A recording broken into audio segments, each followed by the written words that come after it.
Dear friends, today we immerse ourselves in one of C.S. Lewis's most profound essays, We Have No Right to Happiness. This piece, written shortly before his passing in 1963, continues to challenge and inspire readers across generations. Published initially in the Saturday Evening Post, it was later featured in Undeceptions, 1971, and God in the Dock, 1998. Its central message remains strikingly relevant in a world that often confuses happiness with self-indulgence. Let us walk through Lewis's wisdom, enriched by biblical teachings and real-life applications, to uncover what it means to pursue true, lasting joy. Lewis begins his essay with a striking example, a conversation between neighbors about the actions of Mr. A and Mrs. B. Mr. A had abandoned his wife, Mrs. A, to pursue a relationship with Mrs. B, who also left her spouse. Both justified their actions by claiming a right to happiness. Lewis recounts her suicide was a terrible shock to him. But what could I do? A man has a right to happiness. This defense, while seemingly reasonable in today's context, raises profound ethical questions. Can happiness be treated as an absolute right, divorced from its consequences? And does such a pursuit align with Christian values? Thank you for listening to this message from Daily Soul Blessings. We are truly grateful for your support through likes and subscriptions. After all, said CLA, they had a right to happiness. We were discussing something that once happened in our neighborhood. Mr. A had deserted Mrs. A and got his divorce in order to marry Mrs. B, who had, likewise, gotten her divorce to marry Mr. A. There was certainly no doubt that Mr. A and Mrs. B were very much in love with one another. If they continued to be in love, and if nothing went wrong with their health or income, they might reasonably expect to be very happy. It was equally clear that they were not happy with their old partners. Mrs. B had adored her husband at the outset, but then he was injured in the war. It was thought he had lost his virility, and it was known that he had lost his job. Life with him was no longer what Mrs. B had bargained for. Poor Mrs. A, too. She had lost her looks and all her liveliness. Some said she had consumed herself by bearing Mr. A's children and nursing him through the long illness that overshadowed their earlier married life. You mustn't, by the way, imagine that A was the sort of man who nonchalantly threw his wife away like the peel of an orange he had sucked dry. Her suicide was a terrible shock to him. We all knew this, for he told us so himself. But what could I do? He said. A man has a right to happiness. I had to take my one chance when it came. I went away thinking about the concept of a right to happiness. At first, this sounded to me as odd as a right to good luck, for I believe, whatever one school of moralists may say, that we depend for a great deal of our happiness or misery on circumstances outside all human control. A right to happiness doesn't, for me, make much more sense than a right to be 6 feet tall, to have a millionaire for a father, or to get good weather whenever you want to have a picnic. I can understand a right as a freedom guaranteed me by the laws of the society I live in. Thus, I have a right to travel along the public roads because society gives me that freedom. That's what we mean by calling the roads public. I can also understand a right as a claim guaranteed me by the laws and correlative to an obligation on someone else's part. If I have a right to receive £100 from you, this is another way of saying that you have a duty to pay me £100.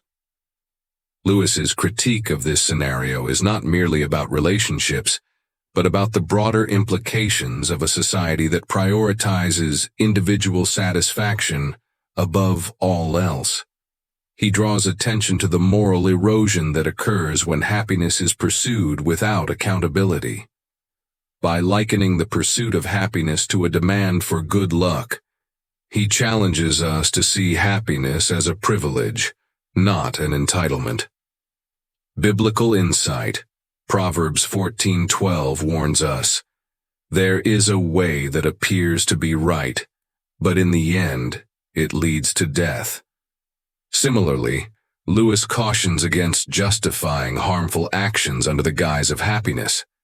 Consider the aftermath of Mr. A and Mrs. B's choices. While they may have achieved temporary satisfaction, the devastation left behind, broken families, emotional wounds, and societal distrust, speaks to the cost of prioritizing self-interest over moral responsibility. Happiness as a gift, not a right. One of the most striking aspects of Lewis's essay is his assertion that happiness, like good fortune, is not something we can demand. A right to happiness doesn't, for me, make much more sense than a right to be 6 feet tall, he writes. This analogy invites us to see happiness as a gift from God, not a guarantee. Biblical perspective. Psalm 37:4 teaches us, "Take delight in the Lord, and he will give you the desires of your heart." True joy flows from a heart aligned with God's will, not from the pursuit of worldly pleasures. Consider the story of Job. Despite losing everything, Job found contentment in his faith. His happiness was not dependent on circumstances, but on his relationship with God. This contrasts sharply with the fleeting satisfaction sought by Mr. A and Mrs. B. If the laws allow Mr. A to desert his wife and seduce his neighbor's wife, then by definition, Mr. A has a legal right to do so, and we need bring in no talk about happiness. But of course, that was not what CLA meant. She meant that he had not only a legal but a moral right to act as he did. In other words, CLA is, or would be if she thought it out, a classical moralist after the style of Thomas Aquinas, Grotius, Hooker, and Locke. She believes that behind the laws of the state there is a natural law. I agree with her. I hold this conception to be basic to all civilization. Without it, the actual laws of the state become an absolute, as in Hegel.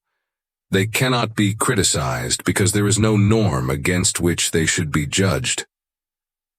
The ancestry of CLA's maxim, "They have a right to happiness," is found in words cherished by all civilized men, but especially by Americans. It has been laid down that one of the rights of man is a right to the pursuit of happiness. And now we get to the real point. What did the writers of that August Declaration mean? It is quite certain what they did not mean. They did not mean that man was entitled to pursue happiness by any and every means, including, say, murder, rape, robbery, treason, and fraud. No society could be built on such a basis. They meant to pursue happiness by all lawful means. That is, by all means which the law of nature eternally sanctions, and which the laws of the nation shall sanction. Admittedly, this seems at first to reduce their maxim to the tautology that men in pursuit of happiness have a right to do whatever they have a right to do. But tautologies seen against their proper historical context are not always barren. The Declaration is primarily a denial of the political principles which long governed Europe, a challenge flung down to the Austrian and Russian empires, to England before the Reform Bills, to Bourbon France. It demands that whatever means of pursuing happiness are lawful for any should be lawful for all. That man, not men of some particular caste, class, status, or religion, should be free to use them. In a century when this is being unsaid by nation after nation and party after party, let us not call it a barren tautology. But the question as to what means are lawful, what methods of pursuing happiness are either morally permissible by the law of nature, or should be declared legally permissible by the legislature of a particular nation, remains exactly where it did. And on that question I disagree with CLA. I don't think it is obvious that people have the unlimited right to happiness which she suggests. For one thing, I believe that CLA, when she says happiness, means simply and solely sexual happiness. Partly because women like CLA never use the word happiness in any other sense, but also because I never heard CLA talk about the right to any other kind. She was rather leftist in her politics, and would have been scandalized if anyone had defended the actions of a ruthless, money-hungry tycoon on the grounds that his happiness consisted in making money, and that he was pursuing his happiness. She was also a rabid teetotaler. I never heard her excuse an alcoholic because he was happy when he was drunk. A good many of CLA's friends, and especially her female friends, often felt, I've heard them say so, that their own happiness would be perceptibly increased by boxing her ears. I very much doubt if this would have brought her theory of a right to happiness into play. CLA, in fact, is doing what the whole Western world seems to me to have been doing for the last 40-odd years. When I was a youngster, all the progressive people were saying, "Why all this prudery? Let us treat sex just as we treat all our other impulses." I was simple-minded enough to believe they meant what they said. I have since discovered that they meant exactly the opposite. She was rather leftist in her politics, and would have been scandalized if anyone had defended the actions of a ruthless, money-hungry tycoon on the grounds that his happiness consisted in making money, and that he was pursuing his happiness. She was also a rabid teetotaler. I never heard her excuse an alcoholic because he was happy when he was drunk. A good many of CLA's friends, and especially her female friends, often felt, I've heard them say so, that their own happiness would be perceptibly increased by boxing her ears. Each subscribe is a blessing, and God will multiply your kindness, returning it to you in unexpected ways. Thank you for being a part of this journey with us. I very much doubt if this would have brought her theory of a right to happiness into play. CLA, in fact, is doing what the whole Western world seems to me to have been doing for the last 40-odd years. When I was a youngster, all the progressive people were saying, "Why all this prudery? Let us treat sex just as we treat all our other impulses." I was simple-minded enough to believe they meant what they said. I have since discovered that they meant exactly the opposite. They meant that sex was to be treated as no other impulse in our nature has ever been treated by civilized people. All the others, we admit, have to be bridled. Absolute obedience to your instinct for self-preservation is what we call cowardice. Obedience to your acquisitive impulse is called avarice. Even sleep must be resisted if you're a sentry. But every unkindness and breach of faith seems to be condoned, provided that the object aimed at is 4 bare legs in a bed. It is like having a morality in which stealing fruit is considered wrong, unless you steal nectarines. If you protest against this view, you are usually met with chatter about the legitimacy, beauty, and sanctity of sex, and accused of harboring some Puritan prejudice against it as something disreputable or shameful. I deny the charge. A foam-born Venus, golden Aphrodite, a lady of Cyprus, I never breathed a word against you. If I object to boys who steal my nectarines, must I be supposed to disapprove of nectarines in general, or even of boys in general? It might, be stealing that I disapproved of. The real situation is skillfully concealed by saying that the question of Mr. A's right to desert his wife is one of sexual morality. Robbing an orchard is not an offense against some special morality called fruit morality. It is an offense against honesty. Mr. A's action is an offense against good faith, against solemn promises, against gratitude toward one to whom he was deeply indebted, and against common humanity. Our sexual impulses are thus being put in a position of preposterous privilege. The sexual motive is taken to condone all sorts of behavior which, if it had any other end in view, would be condemned as merciless, treacherous, and unjust. And now, though I see no good reason for giving sex this privilege, I think I see a strong cause. It is this. It is part of the nature of a strong erotic passion, as distinct from a transient fit of appetite, that it makes more towering promises than any other emotion.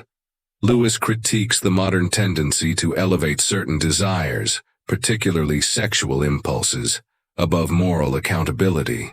He observes, "Our sexual impulses are thus being put in the position of preposterous privilege.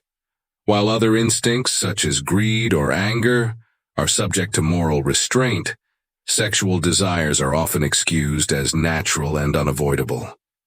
This critique is particularly relevant in today's culture, where media often glamorizes infidelity and transient relationships. Such narratives, while appealing, ignore the emotional and societal damage they cause. Biblical teaching. 1 Corinthians 6:19-20 reminds us, "Do you not know that your bodies are temples of the Holy Spirit? You are not your own. You were bought at a price. Therefore, honor God with your bodies."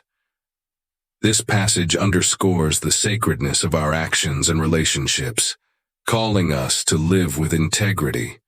Crafting these videos is a labor of love, filled with time, care, and dedication. If these messages have touched your heart, we warmly invite you to like and subscribe, supporting us and our wonderful team, and sharing God's love and inspiration with others, reaching hearts near and far. No doubt, all our desires make promises, but not so impressively. To be in love involves the almost irresistible conviction that one will go on being in love until one dies, and that possession of the beloved will confer not merely frequent ecstasies, but settled, fruitful, deep-rooted, lifelong happiness. Hence, all seems to be at stake. If we miss this chance, we shall have lived in vain.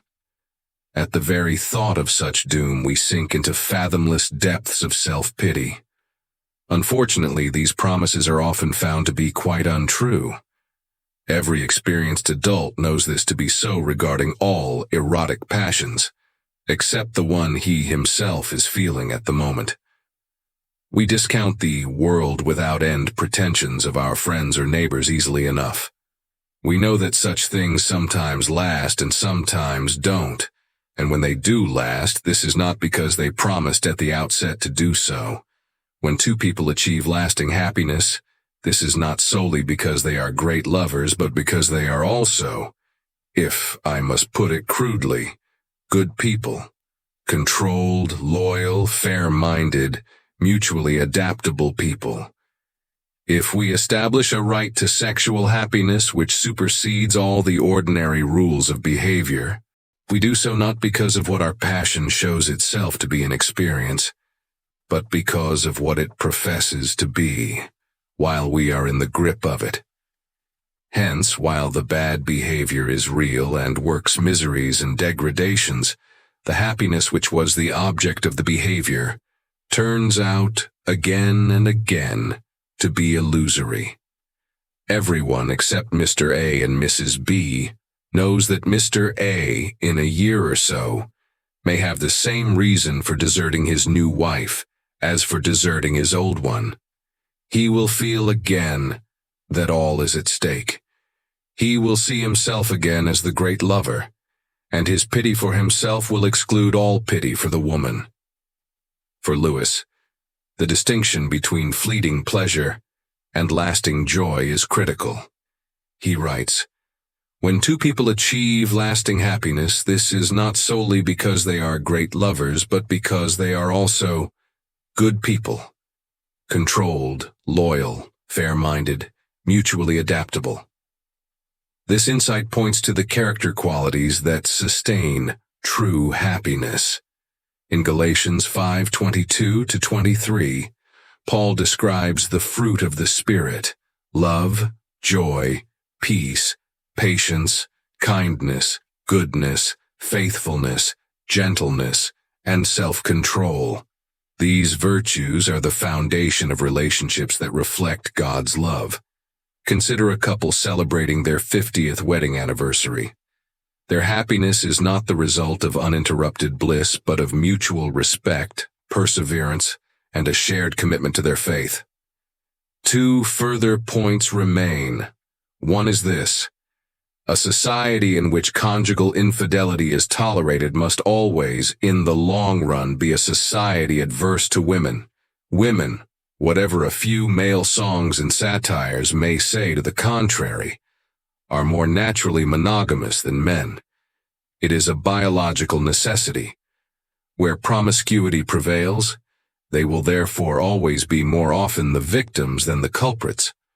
Also, domestic happiness is more necessary to them than to us. The quality by which they most easily hold a man, their beauty, decreases every year after they have come to maturity.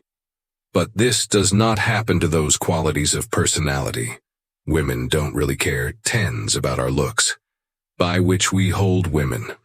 Thus, in the ruthless war of promiscuity, women are at a double disadvantage.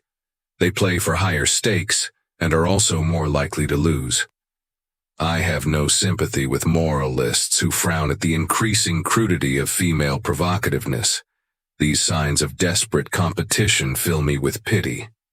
Secondly, though the right to happiness is chiefly claimed for the sexual impulse, it seems to me impossible that the matter should stay there. The fatal principle, once allowed in that department, must sooner or later seep through our whole lives. We thus advance toward a state of society in which not only each man but every impulse in each man claims carte blanche. And then, though our technological skill may help us survive a little longer, our civilization will have died at the heart, and will, one dare not even add unfortunately, be swept away. Lewis warns that a society built on the unchecked pursuit of happiness is destined for moral decline. A society in which conjugal infidelity is tolerated must always, in the long run, be a society adverse to women, he writes. This observation highlights the disproportionate impact of moral failures on vulnerable groups, particularly women and children. The rise of single-parent households and the emotional toll on children are often the byproducts of broken relationships. While societal norms may encourage personal freedom, the consequences reveal the importance of faithfulness and commitment.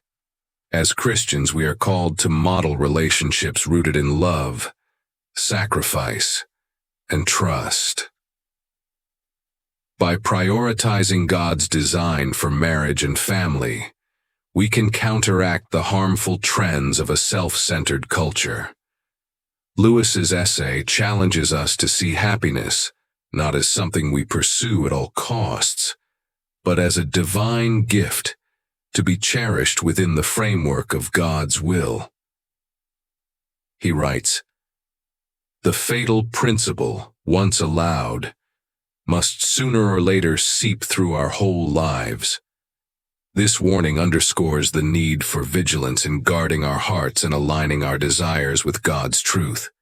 Jesus declares in John 15:11, "I have told you this so that my joy may be in you, and that your joy may be complete." Complete joy comes not from satisfying every desire, but from abiding in Christ. How can we apply Lewis's wisdom in our lives today? Here are 3 practical steps. Step 1. Examine our desires. Are our pursuits aligned with God's will, or are they driven by selfishness? Regular prayer and reflection can help us discern the difference. Step 2. Prioritize relationships.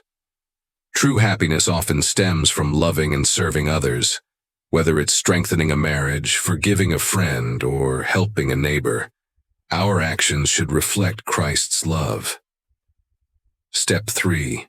Seek God's kingdom first, as Jesus teaches in Matthew 6:33.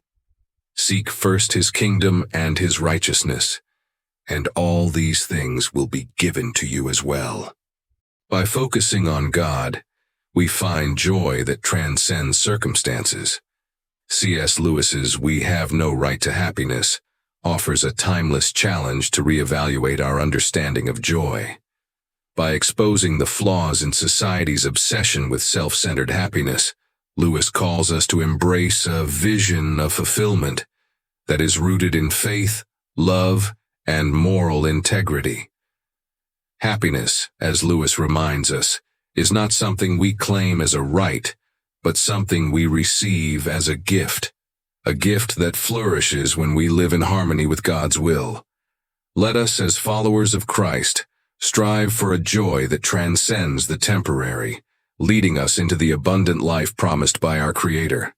We invite you to continue watching. In the top left corner, you'll find our most loved video on the channel, a viewer favorite filled with inspiration and encouragement. And on the right, don't miss our playlist of hand-picked, impactful videos, each one crafted to bless and nourish your soul. Thank you for joining us on this journey. May each video be a source of peace and strength in your life.